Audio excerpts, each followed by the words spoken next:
Hello, folks. Thanks for joining us again this week.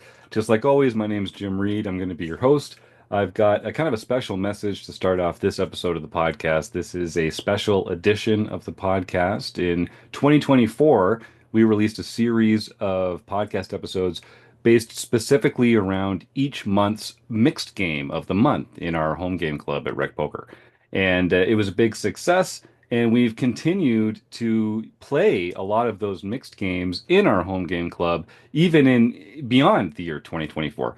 So we thought one thing that would be kind of a neat idea would be as those games come up from month to month in our home game club, we would just re-release some of these mixed games episodes from that series in 2024. So some of you may have heard this episode before, but because the subject of this episode is going to be the game that we're playing next month, we thought we would just kind of send these out as a bonus episode. So if you have heard already, we've tried to add some new tips from guests onto the end of the show. We won't be able to do that for every episode, but I think it might be worth re-listening to. There are some great tips on how to enjoy some of these mixed games every month that you'll hear these. And if not, yeah, dig in. I think, we should all be playing more mixed games. There's a lot more to poker than No Limit Hold'em. So, I guess without further ado, I hope that you jump in, join our home game club. It's free to play, but the prizes are real. And like I say, give some mixed games a try. I think you'll be pleasantly surprised. So we're gonna just roll right into that. You'll hear that episode again right now in its entirety. Thanks for sticking with us, and I look forward to chatting with you next week on the Rec Poker Podcast.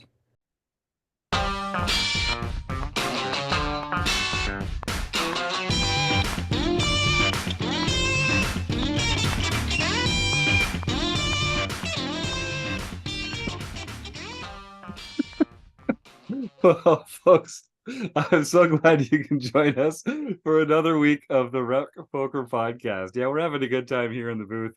Me and all my Rec poker friends talking about this great game that we love so much. Thanks for joining us, folks. My name is Jim Reid. I'm Bluff Sterini in the home game and at Rec Poker Jim on Twitter. This is the Rec Poker Podcast. I've got the best freaking job in the world hanging out with these hooligans and talking about poker here on the air. This is a special edition of the podcast. It's the last mixed game forum podcast that we're doing, and it's about 8-game mix. So regular listeners will know all year long we've been focusing on a different featured mixed game of the month as part of our home game club. And we'll be sharing some tips on 8-game mix and hearing from some fantastic guests a little later in the show. But first, I have to mention that we're brought to you by Running Aces, the official sponsor of the Rec Poker Podcast. And most of what we do here is free. We're a largely volunteer-based organization, so we really depend on the support of our sponsors and our premium members who help us out a lot with their $15 a month. We have a lot of premium members who just chip in their $15 a month to help support what we're doing, and we really appreciate that. A lot of other folks are premium members because they enjoy taking part in our study opportunities and our training materials, our study groups, our social activities, all the fun stuff that we do here. It's a bargain for only $15 a month, but you can get your first month for only $5 by using the code RecPoker at checkout. And of course, we do a lot of stuff here for free, so just come and get a free account at RecPoker, join our free learning community, and unlock some of the fantastic features like our Discord, the home game club, the podcast, the forums. We do videos, we do road trips. We've got a ton of free tools and resources and ways that you can improve your game, all for free at rec.poker. So come and check it out. Now, they let me host the show on Mondays, so you might have heard my voice before, but I am only one man, and it takes a group, a gang, a crew to make all the magic happen around here. We call this group of wizards the Wrecking Crew, and if you want to find out more about me and the rest of the Wrecking Crew, you can just head on over to rec.poker/crew, or you can listen up because you're going to meet a few of them right here tonight on the show, starting with the man that makes all the home game magic happen, the irreplaceable John freaking Somsky. John, take it away. I'm John Somsky, also known as Poker Geek MN everywhere, and I guess I am the high wizard of our home games. Nailed it. I'm Rob Washam. You find me as Rabman50 just about everywhere. And on the first and third Wednesdays of each month, you can join me and a group of our RecPoker Premium members as we discuss various poker books. And I'm Taylor Moss. You can find me on Twitter at Taylor_Moss or as Gopher Boy TJM in the PokerStars home game, which I stream live on Twitch on Wednesday evenings at 9 p.m. Eastern, 8 p.m. Central at twitch.tv/RecPoker. And the home games are just one of those perks of joining our free membership here at RecPoker. And regular listeners will know that we have been running a series all year focusing on a different mixed game each month that we're playing in our home game club. So on the second Wednesday of every month, we have a Player of the Year Race tournament series where we play a different mixed game every month. The mixed game in December is going to be 8-game mix on the second Wednesday of December. And so we're releasing these strategy podcasts a little early so that you get a chance to learn about the game and brush up a little bit in our practice mixed games, which are on the third and fourth and fifth Wednesdays of every month. So hopefully, if I've done the math right, this episode's coming out on Tuesday. Tomorrow should be the third Wednesday of November, which would be the first practiced mixed game of 8-game mix. So listen to the podcast, get some tips, listen to what some poker pros and celebrities have to say at the end of the show about their own tips for 8-game mix, and then come practice with us on Wednesday nights for the next couple of weeks and learn your chops, and then come play for all the marbles on the second Wednesday in December. And it's not too late to win your way into our Player of the Year championship, our mixed game championship. Every winner of our second Wednesday of the month tournament gets in there. So even though it's going to be a little late to get into the actual Player of the Year points race, it's not too late to win a seat in the championship next month. And you can do it by playing 8-game mix. So, John, this is the 12th and final variation in our mixed game schedule this year. It's obviously a mix, I'm guessing, of 8 games.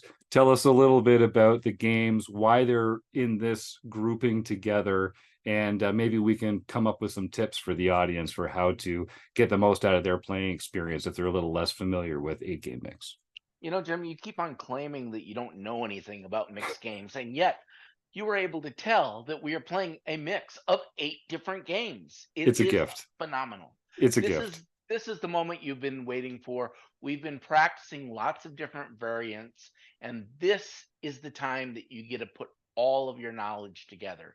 Not only that, but you also get to use your no limit hold'em knowledge. This is exactly what Jim had talked about. It's 8 different games: deuce to 7 triple draw, limit hold'em, Omaha high-low 8 or better, Raz, 7-card stud, 7-card stud 8 or better, no limit hold'em, and pot limit Omaha. So it's very similar to horse. It's got all the horse games in there, but then we're adding deuce to 7 triple draw, no limit hold'em, and pot limit Omaha. So we have not only big bet games, but also limit games as well. You rotate through it just like you did in horse. The biggest difference, of course, is that you do have the no limit variance thrown in there as well. So that will change the play a little bit. Other than that, we've done it all before. That's why this is the last game. We're putting all the skills that we've learned throughout the year. 8-game mix is also what we play for the Tournament of Champions, if you're so lucky, in the mixed game series, because it does have the widest variety of mixed games, so you're able to flex as many of your muscles as you can. Anything specific, guys, that I am missing that we want to add in here about the mix? Yeah, this is the longest home game that we have. The way that it's set up with PokerStars is you essentially play level 1 for all of the 8 different games, and then after that it starts to slowly progress there. So grab a snack, grab something to drink. Like it's going to be a long night as we go through that, but it's intentional to like make sure that you kind of like have a chance to hit all the different games, because otherwise it only progresses once each level as you kind of go through that. So it would take 80 minutes for you to get through all the games the first time around. So it will be very slow, very methodical. The limit games will be, you know, tedious as you're going through there, trying to get those bets, especially when you're relatively deep. And then it can be floodgates when you hit no limit hold'em or pot limit Omaha. So be wary of that because that's where some big swings can come in. But it's going to be a long one. I think this usually takes over 6 hours for us to get to a winner in this version of our mixed games. And keep in mind that as Taylor's talking about it being a long night, he is a 3-time champion of our mixed games club. Don't feel ashamed. Not You're everyone. only playing Yeah. this for an hour or two. Some people will only do that, but whoever lasts the longest is in for a long night. Yeah, it makes sense. Makes sense. I do. The actual thing I was going to say as well is that it really does the different games, the small bet games and the big bet games. It really does give you an opportunity to change the dynamic at the table. Like you can really shift some stacks around in no limit hold'em or pot limit Omaha, like Taylor is saying, and depending on what games you feel more skilled in, you might choose to embrace the variance of those big bet games to sort of regain a skill edge a bit, or to maybe to neutralize a skill edge that some of your opponents might have against you, because a lot of these fixed limit games are going to be games of discipline and savvy, where the real technicians are going to make fewer mistakes than you and smaller mistakes than you. So for some of our recreational listeners, I don't think there's anything wrong with kind of embracing the variance of some big bet games when it comes to spot like this. Yeah, very true. Because I think we get used to some of like our heuristics when it comes to no limit hold'em. Like, if I've got 10 bigs, I'm going to be jamming a ton of different hands. But you might want to just, think about it slightly differently when we're playing 8-game mix, because you might only hit the blinds once going around playing no limit hold'em. And then you may take your 10 big blind stack and flip into, I forget what's after it. I think it might be pot limit Omaha, but like say we're shifting into some of the like mixed games of like stud.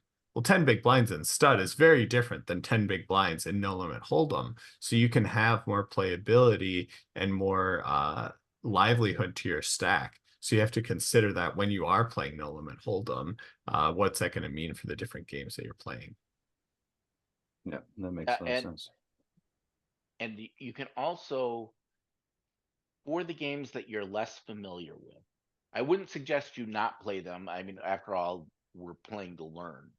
But if you want to increase your strategy, just tighten up your starting ranges, particularly in the hands that you are, or in the games you're less fluent in, because that will make your decisions easier. You're going to be put into less tough situations.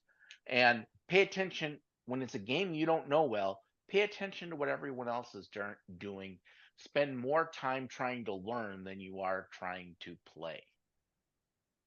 Yep, good advice.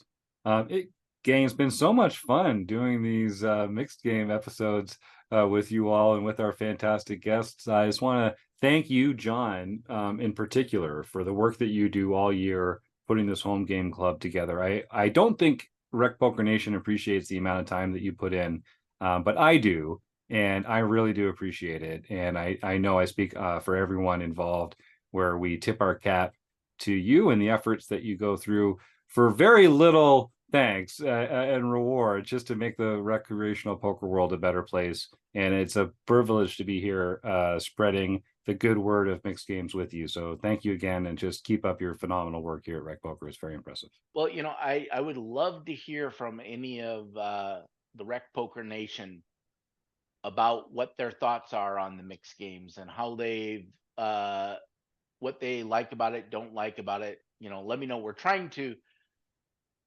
build up the mixed games. As we've mentioned before in several of these, if you walk into a casino and you see a table that is just looks like they're having the most fun in the world, there's a good chance it's a mixed game table. People really like playing them. It gives you a chance to feel like someone isn't always better than you. You might be better than someone else at one of those particular games. And it keeps your mind going. You have to kind of stay on track, switching games every once in a while. The one thing that is a little harder, of course, if you're playing a mix of games, is multi-tabling. You have Oh, to sure. remember what game you're playing and trying to do multiple things. I mean, multi-tabling is always hard, even if you're just playing Hold'em, because you might be at different stages of tournaments. But when you're playing different games as well, it's even more challenging. Particularly live. I don't advise it. Multi-tabling live in mixed games. That's a real challenge, and not every card room will be appreciative. But I will echo what John's saying. If you walk into a casino, you can tell the table they're playing mixed games at, because they're having fun, they're drinking, they're laughing, they're just having a great time. Also, I think playing different mixed games is good for your brain. Like, I think it's good to sort of practice with some of these different mental muscles than you're using just to play No Limit Hold'em. And I think some of the skills that you'll learn about hand reading and opponent reading will come in handy in Hold'em as well. I don't think it's just a lost opportunity to spend more time playing Hold'em. And the last thing I'll say about it is that these mixed games are very hard to solve. So I think, we talk about like the state of online poker or solvers or bots and that kind of thing. And I think, for Heads Up No Limit Hold'em and for some No Limit Hold'em functions, the game is approaching a point where it's kind of getting solved, and game security is going to be an issue from that perspective online. But mixed games are going to be around for a long time. And I think in a way, they're definitely the future of competitive poker. So I would encourage everyone to get on board and dip a toe in, because you're missing out on a lot of fun. And I do think it's kind of where the game is moving. Taylor? Yeah, totally agree. And I hope some people, as they've gone through and played the different mixed games, resonate with what Jim was just saying, because I think it's very true in terms of mixed games. The different mixed games can improve various skills that you can take and use in No Limit Hold'em as well. There's different components of each of the mixed games that kind of emphasizes certain components and helps show you the value of that specific type or strategy that comes along with the game. Like Omaha is kind of good at teaching you nut advantage and understanding, that essential concept. A lot of the draw games are really good at reinforcing position and its value to the game. The stud games can be good for ranging your opponents, understanding like where they're at in specific hands, and then how you can take actions against those. So each of these different mixed games have a different component for you that you can kind of take and hone and use in No Limit Hold'em, or at least reevaluate how you're viewing it in No Limit Hold'em, and see where it can add value to your game there.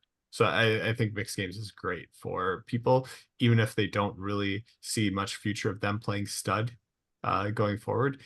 Playing it for a bit and kind of understanding the different concepts of it can help reinforce that.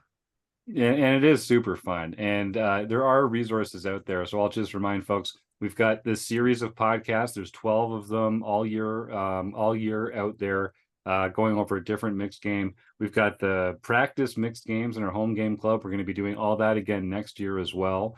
And when it comes to mixed games in particular, I think this is a great opportunity to get a coach. Talk to someone who knows a little bit more than you, and just talk to them about the mixed game that you're trying to play a little bit. Go through some concepts. Do some hand examples.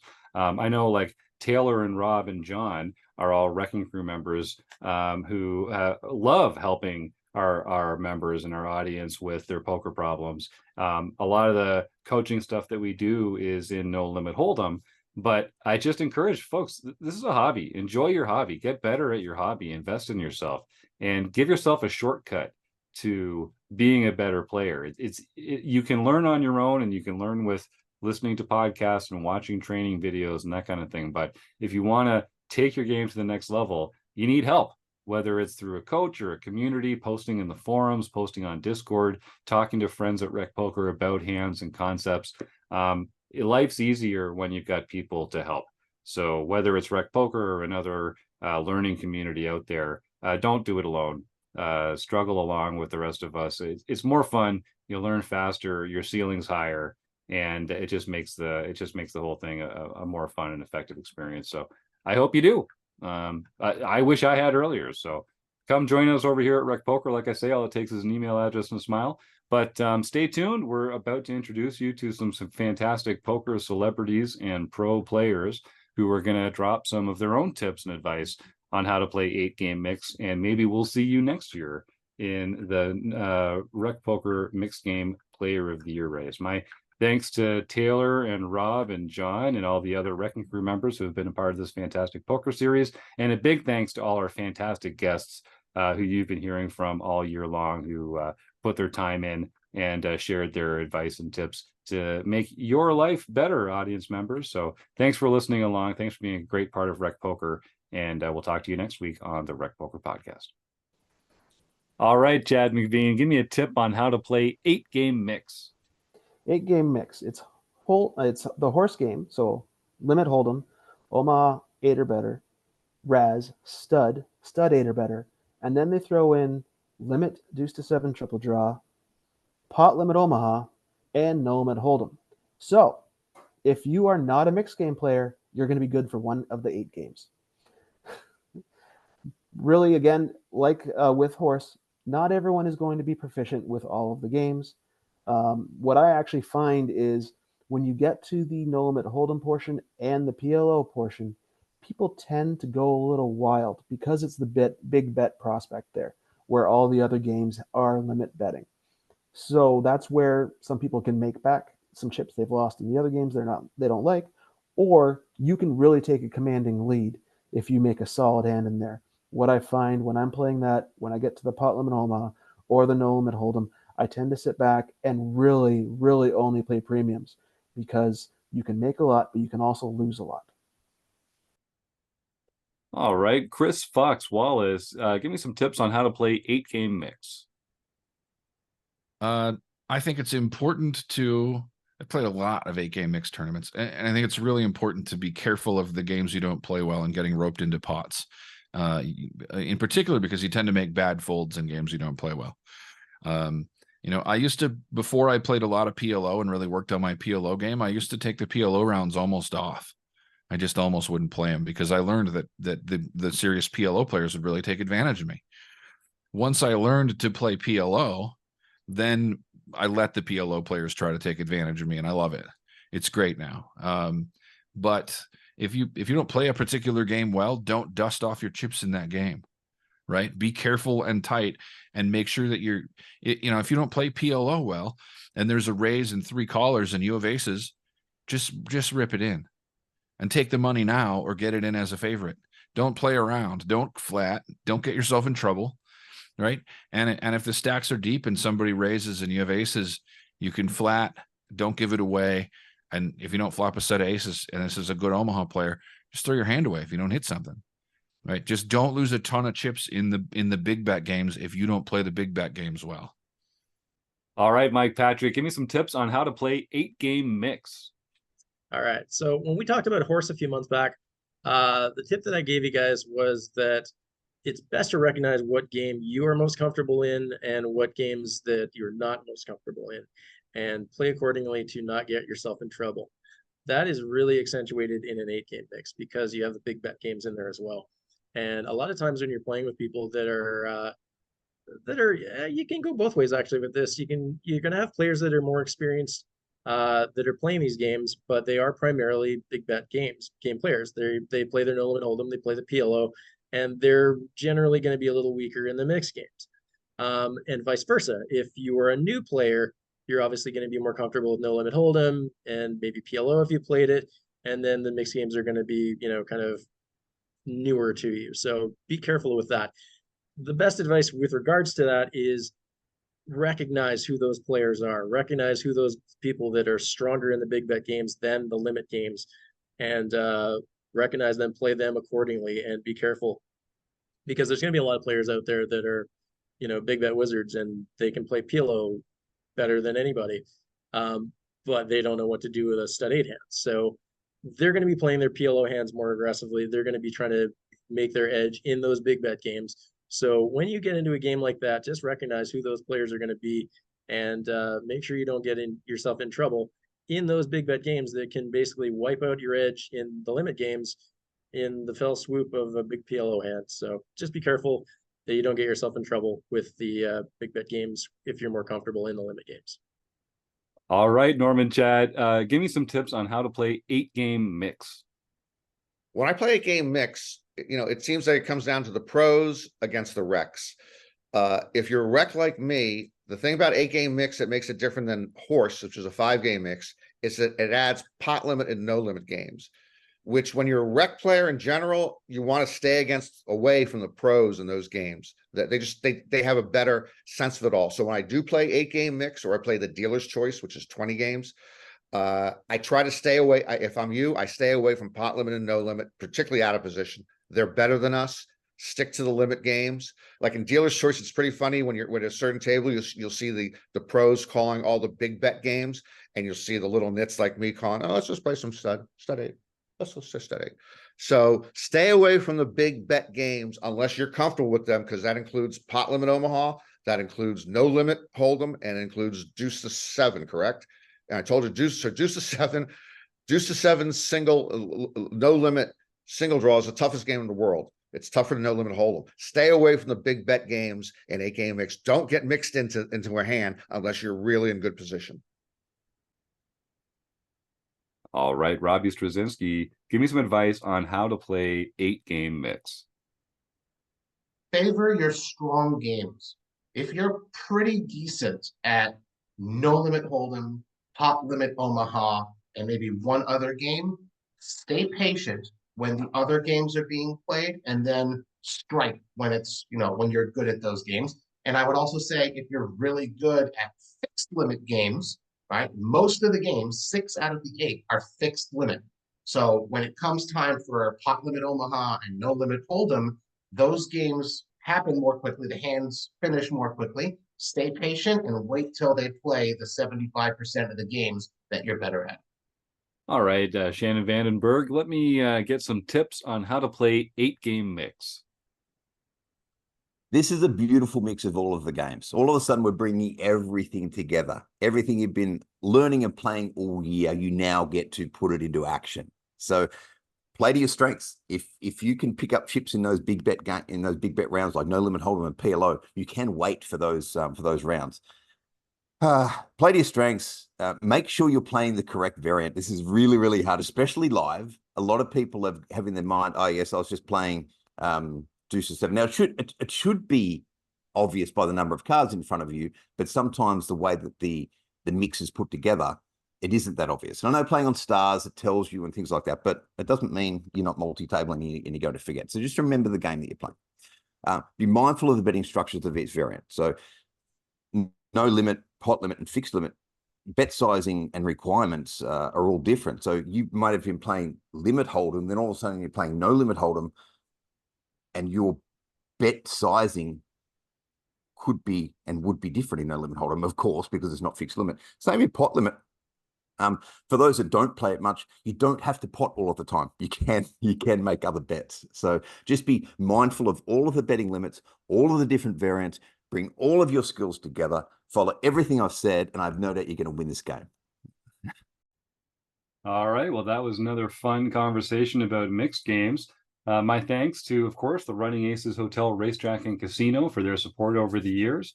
To John Somsky and the other members of our Wrecking Crew panel here talking about their love of mixed games, and all our fantastic guests who contributed their segments, their thoughts and tips and advice on how to get the most out of some different mixed games that we're going to be playing. So I'd encourage you, head on over to rec.poker, sign up for a free account there.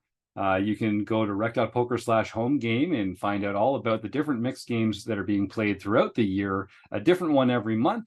And I would encourage our listeners, if you're a No Limit Hold'em player, dip a toe into some of the mixed games. You'll be surprised how much fun you can have. So without further ado, I'll just say thanks for joining us for another week of the RecPoker podcast. And I hope I get to see you all again next week or sometime real soon. Good luck on the felt, folks. Thanks again. Bye for now.